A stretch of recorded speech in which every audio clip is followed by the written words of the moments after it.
ამ ფონზე საქართველოს პროგრესის დანახვა ბრიუსელს არ სურს საერთაშორისო რეიტინგები, მათ შორის ევროკომისიის გამქვეყნებული შეფასებები.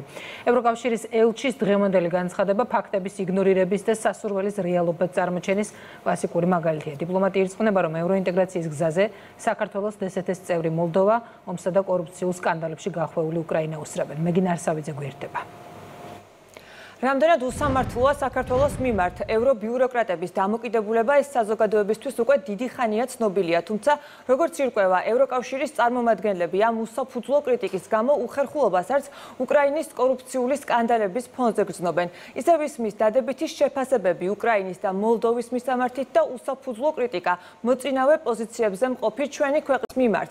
საქართველოს მწვავე კრიტიკის გარდა დღეს ევროკავშირის ელჩისგან კიდევ ერთხელ მოვისმინეთ აღიარება, რომ 2024 წლის ივნისში ევროპულმა საბჭომ მიიღო გადაწყვეტილება საქართველოს გაწევრების პროცესის დე-ფაქტო შეჩერებასთან დაკავშირებით, რითაც კიდევ ერთხელ დაესვა წერტილი სპეკულაციებს, რომლითაც კონკრეტული ჯგუფები ევროპული გზიდან გადახვევაში საქართველოს ხელისუფლების დადანაშაულებას ცდილობდნენ.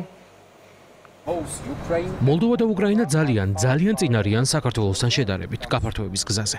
ევროკავშირის ორმაგ სტანდარტს ელჩის ერთი წინადადებაც კარგად გამოხატავს. დიპლომატის განცხადება საერთაშორისო ორგანიზაციების რეიტინგებს ეწინააღმდეგება. ჰერჩინსკის გზავნილი ასევე უკრაინაში არსებულ რეალობასთანაც შეუსაბამოა. დიპლომატია ამბობს, რომ ევროკავშირს უახლოვდება ომში მყოფი ქვეყანა, სადაც ანტიკორუფციული ბიურო მოქმედ და ყოფილ მაღალჩინოსნებს კორუფციაში მონაწილეობის გამო ამხელს. სკანდალები არ წყდება ზელენსკის გარემოცვაში. უკრაინის და მოლდოვის შემთხვევაში ორივე მათგანი დგას ევროკავშირში მალე გაწევრების გზაზე. სამწუხაროდ საქართველოში ყველაფერს საპირისპიროს ხედავთ.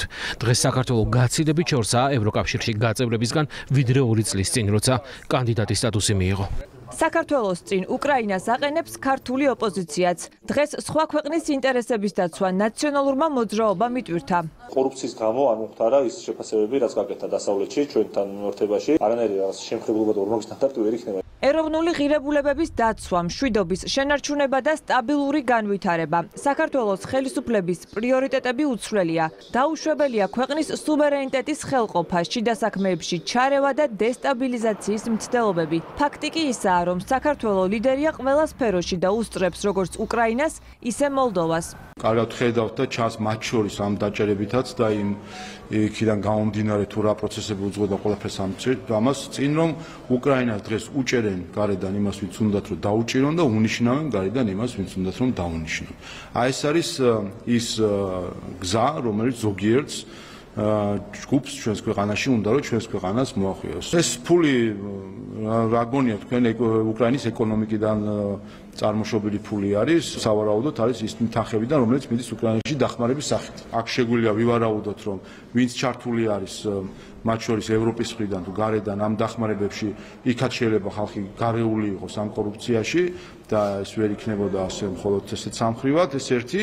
და მეორე აჩვენებს, რომ ის დახმარებები, რომელიც მიედინება უკრაინაში, რამდენიმე პირის გამდიდრებას ემსახურება. ყველაფერზე ძალიან კარგად საუბრობს ფაქტები, ყველაფერზე ძალიან კარგად საუბრობს დრო და დრო ყოველთვის მიგვიყვანს სიმართლემდე. ჩვენი ქვეყანა ნამდვილად არ არის იმ კრიტიკის ღირსი, რომელიც ხშირად ჩვენ გვესმის და ნამდვილად არ დაუმსახურებია ის დამოკიდებულება, რომელსაც ჩვენ ვხედავთ სამწუხაროდ ბოლო წლების განმავლობაში.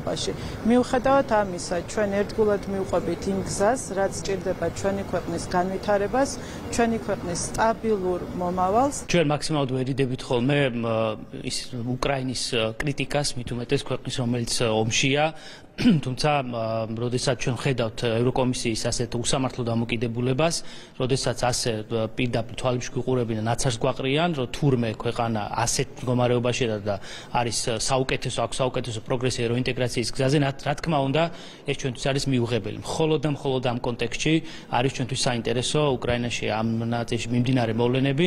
სხვა მხრივ, ნამდვილად დასანანია უკრაინელი ხალხი ჩვენი აზრით ბევრად მეც იმსახურებს, ვიდრე აი ამ ტიპის ხელისუფლებას თუ დამოკიდებულებებს. პრაგმატული და მშვიდობაზე ორიენტირებული პოლიტიკის გამო საქართველოს მიმართ უსამართლო დამოკიდებულება არ წყდება. პარალელურად კი არაერთხელ დადასტურდა, რომ კრიტიკა მხოლოდ პოლიტიკურ ინტერესებზეა დაფუძნებული და არა არგუმენტებზე.